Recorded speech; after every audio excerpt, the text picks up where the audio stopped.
Pernah nggak sih kita berada di masa mager dan nggak ngapa-ngapain? Atau udah bosen nge-scroll Instagram tapi tetap aja itu kegiatan satu-satunya? Dan walau kita udah bosen, tetap aja gitu ngelakuin itu sampai tiba-tiba pagi. Kadang efeknya bikin kita jadi mikir, kok hidup gini-gini aja ya? Padahal di sisi lain kita juga bingung kan mau ngapain? Tapi sebenarnya buat kita keluar dari kegiatan kosong tadi, cara ngelakuinnya itu cukup simple. Semua dibahas di buku ini, dan ini adalah pandangan Mimin sama buku, makanya mikir.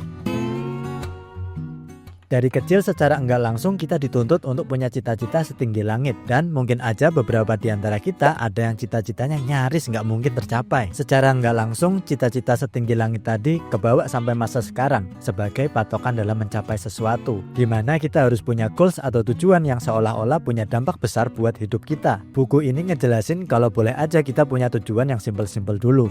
Misal mengurangi scroll Instagram atau bangun lebih pagi dari biasanya. Biar kita nggak bingung buat ngelakuin goals kita, buku ini ngejelasin juga kalau kita perlu memahami dua faktor ini.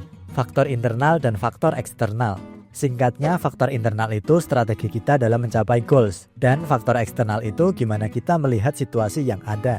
Misal kalau goals kita mau ngurangin nge-scroll Instagram, kita bisa ngumpetin aplikasi Instagram di menu paling akhir. Dan tahu juga situasi kalau ada kemungkinan teman kita nge-share konten random. Jadi selain kita ngumpetin aplikasi Instagramnya, kita juga tahu medannya seperti apa selagi kita nggak buka Instagram. Jadi kalau kita udah tahu strategi dan hambatan atau keuntungan di sekitar tujuan kita, pasti kita nggak bingung untuk memulai startnya. Ya kesian mak lu lah anjir, lu udah nggak ada gunanya, nggak fungsi, sekolah juga biasa aja, pendidikan juga nggak tinggi-tinggi amat, prestasi nggak ada, teladan juga dikit-dikit, pinter enggak, bego iya, olahraga nggak bagus-bagus amat juga, kreativitas juga gitu-gitu aja, hobinya nontonin hentong. Yang menarik dalam buku ini dijelasin juga kalau aksi kita memulai goals itu dibentuk dari kegiatan kita sehari-hari atau kebiasaan. Kalau kita mau punya goals yang tinggi di awal, kebiasaan kita juga harus ngikutin. Dan mungkin itu susah ya. Jadi nggak masalah kalau kita ngebentuk kebiasaan yang kecil lewat goals yang juga kecil dulu. Balik lagi ke permisalan goals kita tadi, ngurangin nge-scroll Instagram. Cara ngebentuk kebiasaannya bisa aja sesimpel cukup main Instagram buat bales DM teman. Atau ngecoba nggak kepo sama story teman. Lama-lama bisa aja kita punya kebiasaan main Instagram dalam sehari cuma 30 menit. Dan kalau kebiasaan dan goals kecil ini udah kita lakuin, enggak menutup kemungkinan goals utama kita bisa aja kita mulai.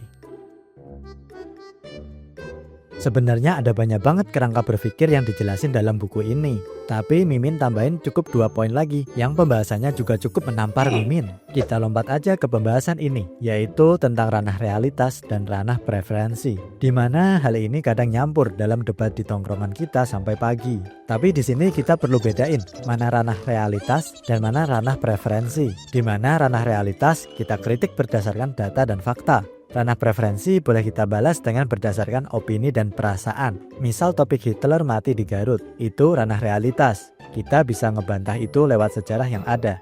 Atau anime Orb adalah anime terbaik tahun 2025. Itu ranah preferensi. Teman kita yang pecinta solo leveling pasti bisa aja nggak setuju. Perbedaan antara kedua ranah ini dijelasin lebih rinci di dalam buku. Tapi dengan kita tahu kedua perbedaan tadi, kita bisa jadi ngebedah pembahasan di tongkrongan kita.